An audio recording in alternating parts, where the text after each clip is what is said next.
बस आप चुपचाप नाम जप करते रहिए। तो सच्ची कहते हैं वृंदावन में बैठे 100 के 100% में 1% भी इच्छा नहीं कि हमारी किडनी ठीक हो जाए। इससे बड़ा साक्षी हम नहीं दे सकते, क्योंकि वृंदावन हमारा प्राण सर्वस्व जीवन है। कई लोग ऐसे आए कि मैं डिप्रेशन में था, जब से प्रवचन सुना राधा राधा जपा सब खत्म हो गया। बाहर से सुनकर राधा राधा खत्म हो जाए, अगर आपको कहीं ऐसा है, इसका मतलब आप बात ही नहीं सुन रहे, नाम ही नहीं जप रहे। अगर आप मान ले तो निर्विघ्न आपका समय जाने लगेगा। 24 घंटे में एक बार आपकी कुटिया में ताली या मंजीरा बजना चाहिए और जोर से नाम होना चाहिए, राधा राधा या राधा वल्लभ श्री हरिवंश, या जो और अन्य उपासना वाले हैं अपने उपास्य देव का नाम कीर्तन। नाम का विस्मरण होना मृत्यु समझे उपासक। नाम को पकड़ लीजिए। कह रहे अवशेषानाप यन्नाम कीर्तते सर्व पातकै, कोई भी अपराध कोई भी पाप नहीं बचेगा, नाम सबका नाश कर देगा। बस जपते रहिए। जैसे सिंह के सामने दहाड़ में न हिरन टिकता है न कोई भेड़िया टिकता है, सब भागते नजर आते हैं, ऐसे ही राधा राधा राधा, तो अपराध पाप दुर्वासना सब भाग जाती है हृदय से, हृदय निर्मल हो जाता है। पर निरंतर दीर्घ काल, श्री पातंजलि जी कह रहे सातु दीर्घ काल निरंतर सत्कार सेवितो दृढ़ भूमि, आदर सहित दीर्घ काल तक निरंतर जपा जाए। यदि कहीं भावपूर्वक नाम जपा जाए तो बहुत जल्दी नाम का प्रकाश हो जाए। पर भाव न हो तो चिंता मत करना, भाव कुभाव अनखालसहु नाम जपत मंगल दिस दसहु। पर यहां कह रहे यदि भावपूर्वक जपा जाए तो आंसू निकलने लगेंगे, राधा राधा राधा, और रोने का मन होगा। ऐसा आपसे पूछा जाए क्यों रो रहे हैं तो आपके पास कोई उत्तर नहीं होगा कि मुझे कुछ याद आ रहा है या किसी या कुछ नहीं, आप उत्तर नहीं दे पाएंगे, बस आंसू चल रहे हैं।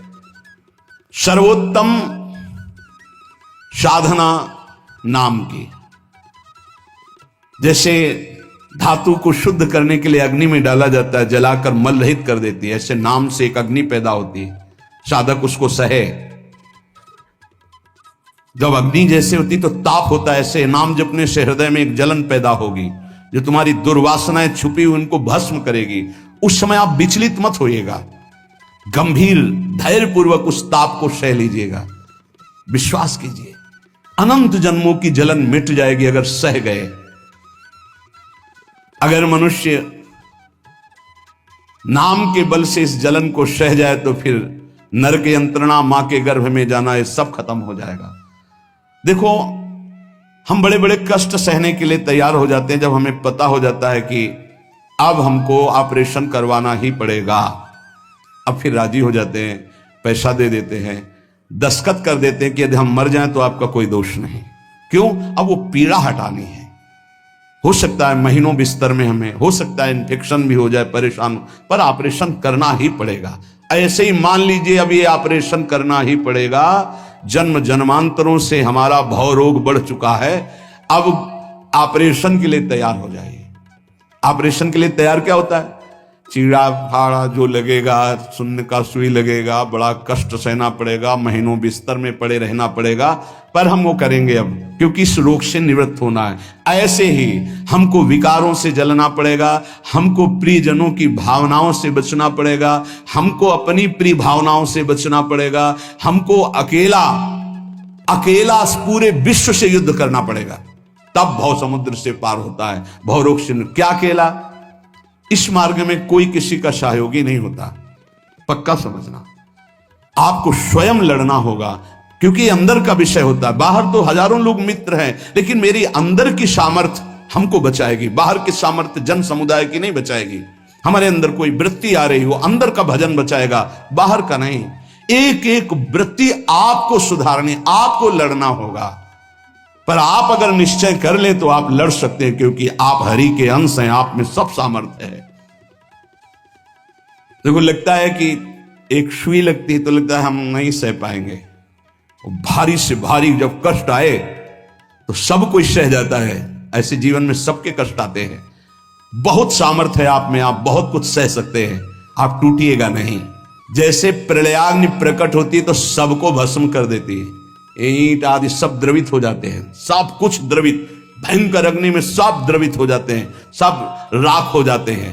ऐसे कह रहे हैं जब नाम जपते जपते तुम्हारी नाम में रुचि हो जाएगी तो युग युगांतर से जो तुम्हारे पाप के संस्कार अंदर हैं, एक दिन के हैं, एक दिन के हो तो खत्म हो जाएं, युग युगांतर से वो अंदर नाम अग्नि पैदा करेगा कि सब भस्म हो जाएंगे। बस आप चुपचाप नाम जप करते रहिए, गोविंद गोविंद कृष्ण कृष्ण हरि हरि। यदि अज्ञान से तुम्हें कुछ पता नहीं नाम का क्या प्रभाव है, क्या लाभ मिल रहा है नहीं मिल रहा, पर संत ने कहा है, सत्संग में सुना है, अब तो नाम जपेंगे। पुण्य श्लोक भगवान श्री हरि का नाम, प्रियाजू का नाम आप जपने लगे, आपका मंगल हो जाएगा। सच्ची मानिए, यदि आप चाहेंगे नाम जप से तो रोग को मिटा देंगे, चाहेंगे तो। पूरे धन्वंतरी जी ने आयुर्वेद का शोध करके देखा तो जो औषधियों में शक्ति पाई गई उससे लाखों गुना बढ़ करके रोग मिटाने की शक्ति भगवान के नाम में पाई गई। जैसे किसी वैज्ञानिक कैंसर के विशेषज्ञ जब उन्होंने सरकार की बात सुनी कि दतून करते हैं ऐसे, तो उन्होंने कहा इसका विज्ञान सपोर्ट नहीं करता है, क्योंकि विज्ञान प्राकृतिक बुद्धि का सपोर्ट करता है। भजन बल से वो किसी के रोग नष्ट नहीं करते थे, बहुत दैन्यता से वो रोग, तो दया आ गई, करुणा आ गई, उस रोग को अपने ऊपर ले लिया और उसके रोग की निवृत्ति कर दी। जैसे भाई जी को करुणा आई, राधा बाबा के रोग को अपने ऊपर ले लिया, उनको रोग की निवृत्ति कर दी। ऐसे महापुरुष जन कर नाम से वो अपने रोग नहीं मिटा सकते थे क्या? अपना पैर कटवा लिया, अपना नहीं करते, क्योंकि लिया है उन्होंने स्वीकार। यही तो संत महापुरुषों की महिमा गाई गई है कि वो दूसरों के लिए अपने कष्ट को बढ़ा देते हैं और उनको पता नहीं है, उनको पता भी नहीं चल। राधा बाबा को तो श्री कृष्ण चंद्र जी ने कहा कि जो भाई जी महीनों से अस्पताल में पड़े, ठीक नहीं हो रहे, वो आपका प्रारब्ध भोग रहे। तब बाबा जाकर के बोले, भाई जी ने कहा क्यों व्यर्थ की बात। जब उन्होंने कहा नहीं श्री कृष्ण ने कहा है, तो उनका बाबा हमें कोई फर्क नहीं पड़ता, लेकिन आपको फर्क पड़ जाता, इसलिए हमने प्रारब्ध को आपके स्वयं ले लिया है। अब आप एक प्रसंग पर ध्यान दीजिए, महाप्रभु चैतन्य देव के। जब तीर्थ याटन में महाप्रभु चैतन्य देव विचरण कर रहे थे तो एक नगर में गए, जहां जाते थे हजारों लाखों लोग उनके दर्शन के लिए दौड़ पड़ते थे। महाप्रभु साक्षात प्रेम मूर्ति, और भगवान करुणा करके ऐसे रूपों में आते हैं जगत मंगल करने के लिए।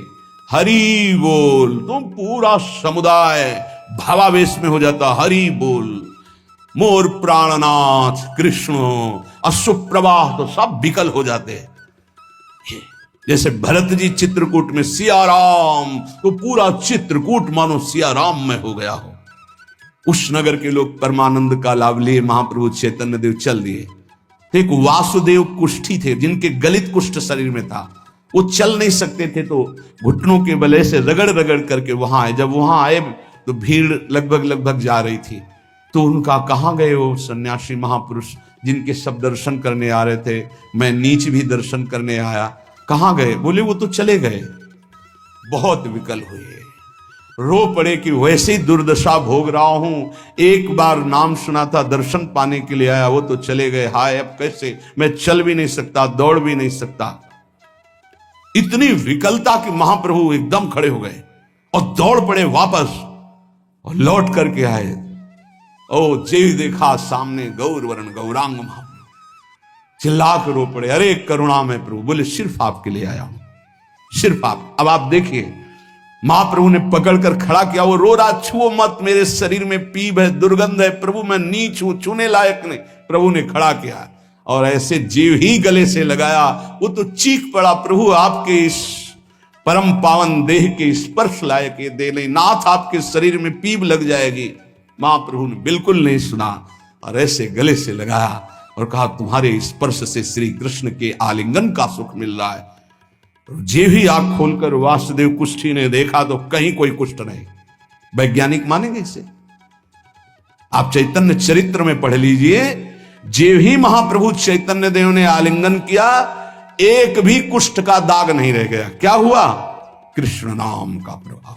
एक आत्महत्या करने जा रहे थे, गलित कुष्ठता, भाई जी के पावन चरित्र में पढ़ लीजिए। तो कंबल ढके हुए वो उनको किसी ने कहा कि मरने से पहले एक बार भाई जी के पास चले जाओ, ऐसे महापुरुष के दर्शन करके ही मरो जब तुम्हें मरना ही है तो। पर एक बार उनका उद्देश्य था कि भाई जी के पास जाएगा तो इसका विचार बदल जाएगा, आत्महत्या का जो है ये विचार नहीं रहेगा। भाई जी ऑफिस में थे, किसी ने कहा कोई बहुत अपने शरीर को ढके हुए केवल आंख दिखाई दे रही और रो रहा है, कह रहा है एक बार भाई जी के दर्शन करा दो। भाई जी तत्काल भावावेश में हो गए और बुलाया, हाँ क्या सेवा करे, क्या बात, आप क्यों रो रहे हैं? उन्होंने कहा कि प्रभु मैं बहुत पापी और नीच हूं। नहीं नहीं भाई ऐसा मत बोलो, क्या बात है, आप कंबल से अपना मुख क्यों ढके, हटाइए। तो जे भी हटाया तो घाव, पीप, पूरे शरीर में गलित कुष्ठ, पापों का बड़ा भारी दंड। सहम गए देखकर भाई जी। उनका नहीं नहीं कोई बात, बोले बस मैं आपके दर्शन करके आत्महत्या करना चाहता हूं, कोई भी मुझे कहीं समाज में कोई ठौर नहीं, सब मुझे घृणा की दृष्टि से देखते हैं, इसलिए मैं अपने भाई जी ने कहा नहीं नहीं तुम्हारे ऊपर श्री कृष्ण की कृपा है। ऐसे जे भी आलिंगन किया कुष्ठ गायब, चरित्र में पढ़ ले। क्यों? क्योंकि नाम जप है, संकल्प किया उसके संपूर्ण पाप नष्ट हुए, भस्म हुए, रोग गायब। रोग कहां से होता है? पाप का दंड है रोग, खत्म हो गया। कितना भी बड़ा रोग हो जो किसी और औषधि से न खत्म हो रहा हो और नाम जब किया जाए और संकल्प कर दिया जाए कि ये रोग ठीक हो जाए, तो हरिनाम औषधि से बड़ा असाध्य रोग भी ठीक हो जाता है।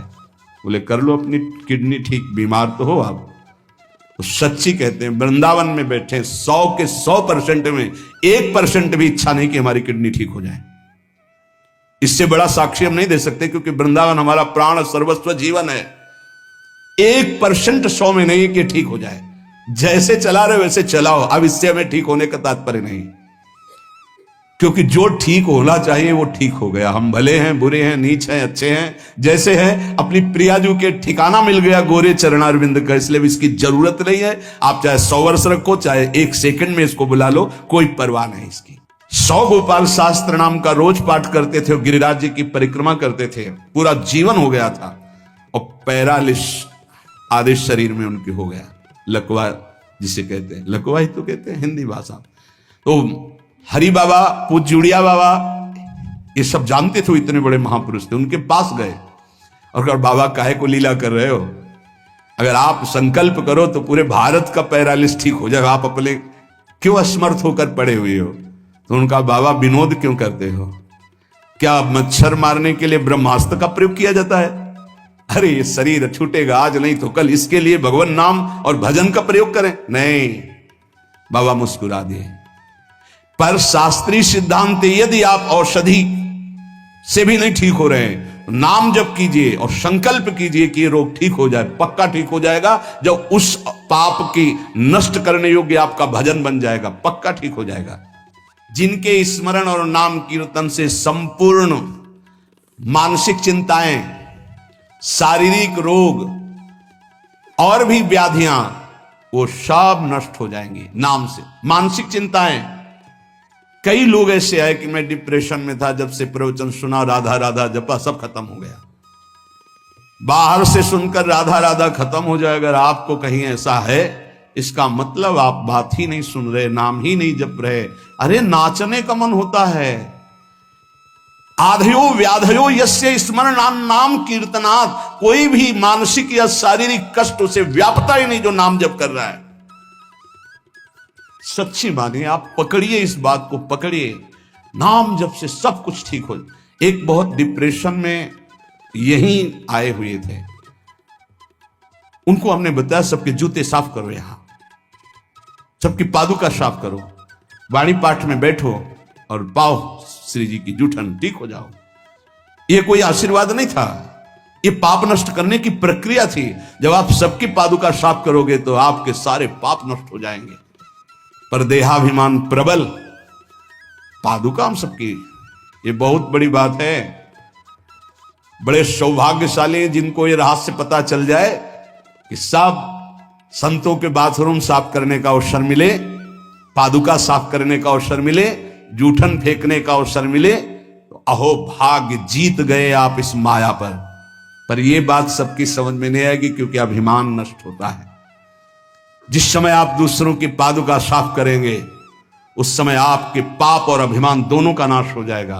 पर ये बहुत कठिन बात है, बहुत कठिन बात है। सब लोग खड़े हैं और आप उनकी पादुकाएं, और कोई कठिन बात नहीं। आप गुरुद्वारा जो साहब कहते हो, वहां चाहे आप जितने बड़े पदाधिकारी हो, वहां अगर सेवक हो तो वहां पहले जोरी सेवा मिलती, पादुका की सेवा करो, और सब करते हैं। सर्वरोगोपशमनम सर्वोपद्रव नाशनम शांतिदम सर्वरिष्टानाम हरे नामानुकीर्तनम। गंगा के किनारे पूज्य हरि बाबा विचरण कर रहे थे तो 10 गांव के लोग एकत्रित होकर आए और कहा, बाबा गंगा जी जब बढ़ती तो पूरा हाहाकार मच जाता है, हमारे खेत बह जाते हैं, गांव पूरा जीना मुश्किल हो जाता है। ना कोई इस बात को समझ पा रहा है और ना हम में कोई सामर्थ्य है। बाबा कृपा करो, आपके पास तो बहुत लोग आते रहते हैं। हरि बाबा विश्व प्रसिद्ध महापुरुष थे, उड़िया बाबा सदैव साथ रहते थे। अनूप शहर हरि बाबा ने सबकी करुण पुकार सुनी तो बाबा ने कहा, हाँ हमारे पास एक बहुत बड़ा पावर है, नाम। सुनो, सबको साथ देना पड़ेगा। क्या? बोले बालू का बांध बांधेंगे। हमारे पास पैसा नहीं, हमारा कोई सहयोग नहीं, तो हम बालू का बांध। तो बोले बालू का बांध गंगा जी? बोले जहां नाम जप करके तसला रख दोगे बालू का, गंगा जी चाहे जितनी बाढ़ है उसको काट नहीं सकती। तो जानते हो अब तो बहुत बड़ा बांध बना हुआ है, उसको हरि बाबा बांध से ही कहते हैं, हरि बाबा के नाम से ही बांध। पर बाबा ने पहला बांध जानते हो काहे को बनवाया? बालू का। भर भर के बालू, नाम उच्चारण हो रहा है, हरे कृष्ण हरे कृष्ण, बाबा यह कीर्तन करवाते थे। और ऐसे तसला फावड़े में भरा जा रहा है, कृष्ण कृष्ण कृष्ण, और रखा जाता है कृष्ण। बोले गंगा जी की सामर्थ्य नहीं कि काट दें। ऐसा ही हुआ, गंगा जी बहुत बढ़ी पर दिशा बदल दी, बांध का स्पर्श ही नहीं हुआ।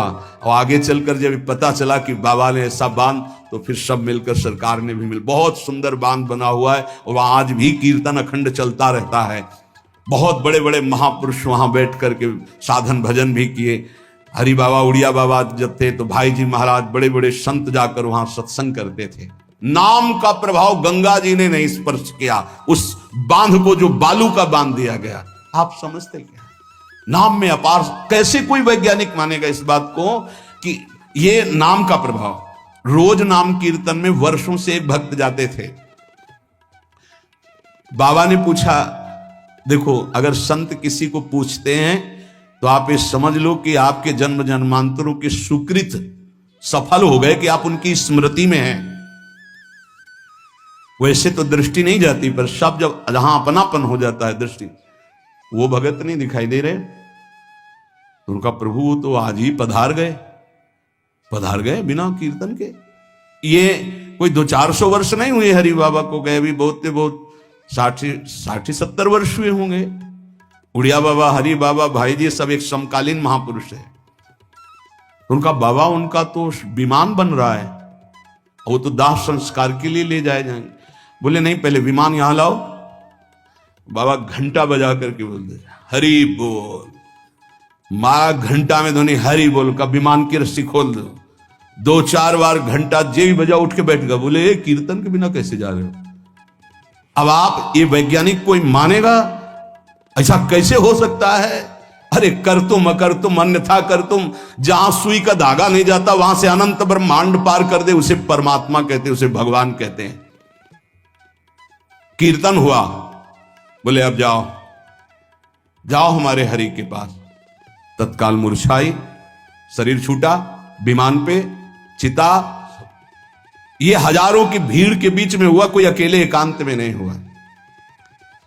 कई लोगों को प्रश्न हुआ कि बाबा की वास्तविक किडनी खराब है। किडनी के मरीज नहीं है, शरीर किडनी का मरीज है। लेकिन जब हम होते हैं तब किडनी के मरीज नहीं होते, और जब किडनी के मरीज होते तो हम नहीं होते। ध्यान रखना। अब ये तुम समझ पाओ तो समझ लो। इस समय हम मरीज नहीं हैं, इस समय डॉक्टर हैं हम।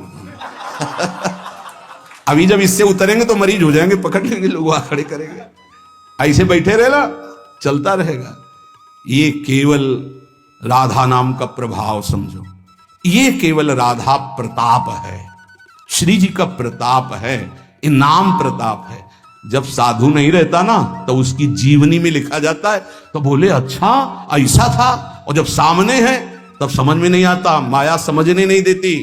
यही माया का है कि जब तक श्री कृष्ण चंद्रजू अपने परिकर में रहे द्वारिकापुरी में, तो जल्दी कोई जान ही नहीं पाया कि ये द्वारिकाधीश बने हुए अनंत ब्रह्मांडों के स्वामी हैं। पक्का ऐसे भगवान और भक्तों की लीलाएं होती हैं। सच्ची कह रहा हूं, ये हमारी कोई महिमा नहीं, राधा प्रताप है कि कैसी भी परिस्थिति हो, ये जस गवाना ये उनके प्रताप से हो। कौन सा ऐसा सर्व रोगापशमनम सर्वोपद्रव नाशनम शांति प्रदम सर्वरिष्टानाम हरिर नामानुकीर्तनम। कोई भी अरिष्ट ग्रह नक्षत्र भूत प्रेत, लोग कहते हैं हमारे घरों में बाहरी चक्कर है, 1 घंटा का नाम कीर्तन करवाओ, कोई चक्कर रह जाए तो बताना। नाम कीर्तन नहीं करवाओगे, पक्का हमें पता है। इसमें श्रद्धा हो सकती है तुम्हारी कि ले जाओ ये गाड़ देना घर में, लेकिन नाम कीर्तन जो लोक परलोक सर्व पाप का नाश करने वाला, नाम संकीर्तनम यस्य सर्व पाप प्रणाशनम, जहां तक नाम कीर्तन जाएगा वहां तक सबका मंगल होगा। मीरा जी को एक भूतिया घर में रखा गया कि अब ऐसे नहीं मरी तो यहां तो भूत ही मार डालेंगे। मीरा जी ने गिरधर को विराजमान करके जे भी धूप आरती की, धूप की गंध जितने भूतों को लगी सब परम पद के अधिकारी बन गए, सब परम पद के अधिकारी। क्या भगवत आराधना, कौन सा ऐसा अरिष्ट है जिसका नाश ना हो जाए, लेकिन कोई समझते नहीं। राधा राधा राधा नाम के बल से, भगवत चिंतन के बल से सब कुछ ठीक हो जाता है। सच्ची कह रहे, सब कुछ ठीक हो जाता है।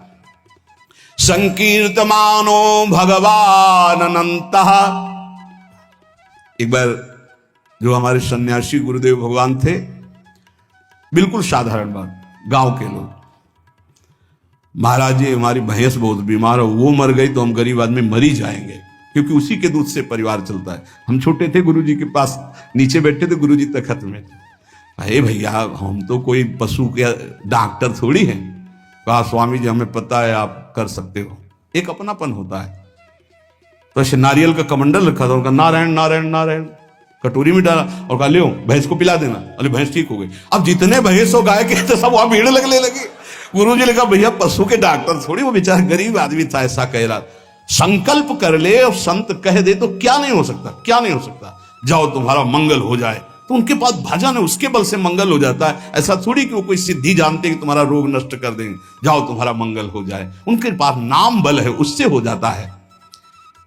जब अनंत महिमाशाली भगवान का नाम जब किया जाता है तो नाम चित्त का मार्जन करके, जैसे सूर्य उदय होता है तो अंधकार नष्ट हो जाता है, ऐसे हृदय में ज्ञान प्रकाशित कर देता है। इतना नहीं कि वो पाप नष्ट कर देता है, विघ्न नष्ट कर देता है, विशुद्ध ज्ञान प्रकाशित कर देता है। एक बड़ा रहस्य की बात इसमें कह रहे हैं, जो हमारा प्रारब्ध भोग है ना, नाम से इसको 1 मिनट में मिटाया जा सकता है, किसी के भी, अपने या दूसरे के।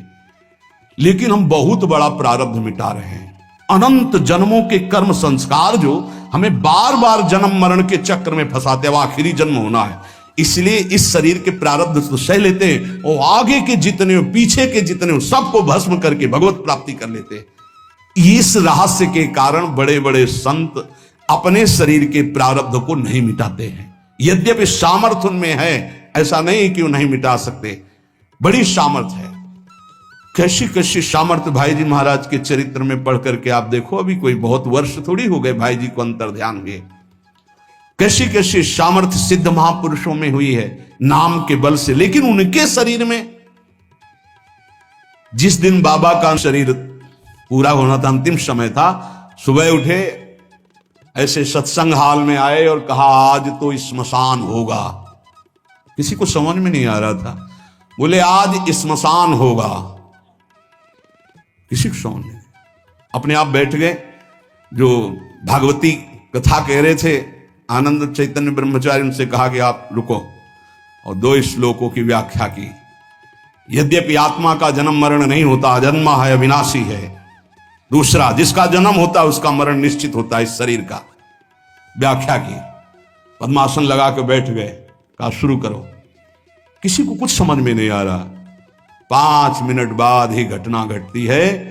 आश्रम में ही रहने वाला ठाकुरदास या भगवान दास जो भी उसका नाम हो, ऐसे नाम था, वो आया और कहा मोर पंख से, नहीं तुम नहीं।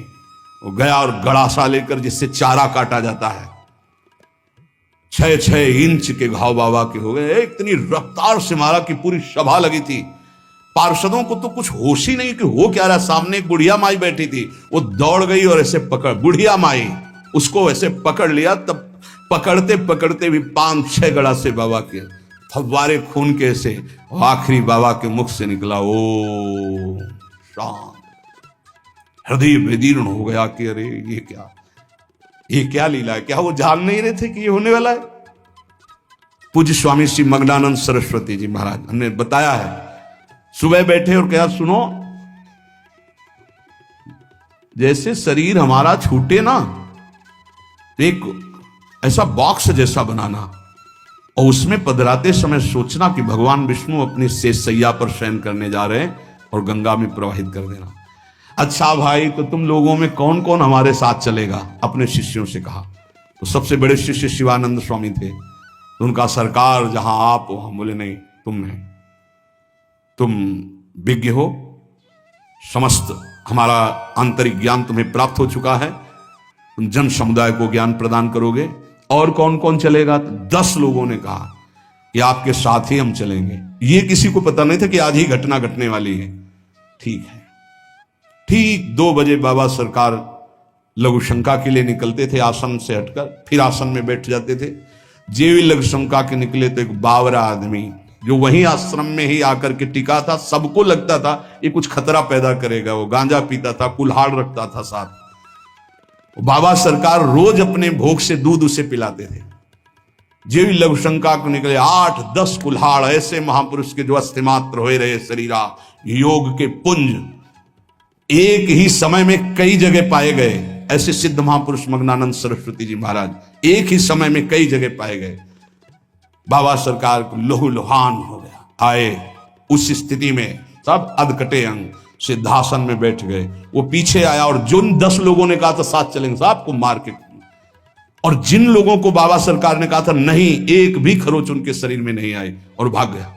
मानो काल ही ऐसे, उनको पता था। ऐसा नहीं कि भजनानंदी महापुरुषों को पता नहीं होता कि अब क्या होने वाला है, पर वो भगवान के रहस्य को वैसे ही रखते हैं जैसा भगवान चाहते हैं। क्या पूरे जीवन भर महान तप, परिणाम अंत में तो ये परिणाम थोड़ी है। भगवान करुणा निधान बड़ी प्रसन्न मुद्रा में पीपल के नीचे, बहेलिए ने देखा श्री चरण का तलवा तो ऐसा उसको भ्रम हुआ कि हिरण का मुख माला तान के बाण भगवान के चरणों में। जो ही नजदीक गया देखा द्वारिकाधीश भगवान कांप गया। भगवान ने कहा मम इच्छा कह दीन दयाल। तुरंत दिव्य विमान आया और उससे कहा इसका फल है कि तुम परम पद में जाओ। और भगवान अंतर्धान हो रहे, निमित्त बनाकर वो सशरीर भगवान अंतर्धान। भजन करने से इसका कोई लेना देना नहीं देता कि शरीर को रोग है, कि शरीर कैसे छूटता है। इतने महामहिम बक्सर वाले पूज्य मामा जी महाराज, अद्भुत संत, जिनको मामा जी ही इसलिए कहा जाता था कि जानकी जी पर दृढ़ भाव था, मेरी बहन है, मेरे बहनोई राम जी हैं। शायद इनमें से किसी लोगों ने दर्शन किए। बहुत ही करुणामूर्ति। अगर कोई वैष्णव झुकता है तो लाठी रख करके प्रणाम करें। हमने काशी में और यहां वृंदावन में भी बड़ी सभा में सर्वश्रेष्ठ सम्मान दिया जा रहा था, और जब उनको बोलने को हुआ तो उन्होंने कहा मां अपने गोद पर बेटे को बैठा लेती तो ये कोई सम्मान बेटे का नहीं होता है, ये मां का दुलार होता है। ऐसे आप सब महापुरुषों ने ऐसी वाणी, ऐसी दैन्यता, और शरीर कैसे पूरा हुआ जानते हो? जा रहे थे भगवत कथामृत पान कराने, गाड़ी का ऐसे राधा अंतिम शब्द था जो पास थे, राधा बरसाने से दर्शन करके गए थे, राधा किस हेतु से कैसे जाते हैं इसका निमित्त नहीं, कहां जाते हैं ये बात है। श्री जी के पास गए। नाम सब साधनाओं की त्रुटि को पूरी कर देता है। इसीलिए कल शाम के बहुत आर्त भाव से कह रहे थे कि 10 मिनट घर में कीर्तन कर लिया करो। आपके कमरे का वातावरण भागवती खो जाएगा यदि आप कीर्तन कर लेंगे। पर सुन लीजिए हमारी बात, माइक से कह रहे हैं तो भी नहीं सुनाई दे रहा है, नहीं सुनाई दे रहा है, इसका मतलब आप कर नहीं रहे। अगर करते हैं तो सुन रहे हैं आप। 10 मिनट आप चाहे गृहस्थ हो चाहे विरक्त हो, 10 मिनट कीर्तन कर लीजिए, आपकी कुटिया का वातावरण भागवतिक हो जाएगा, कोई आपको मानसिक विघ्न नहीं होगा। 10 मिनट कीर्तन कीजिए। अगर आप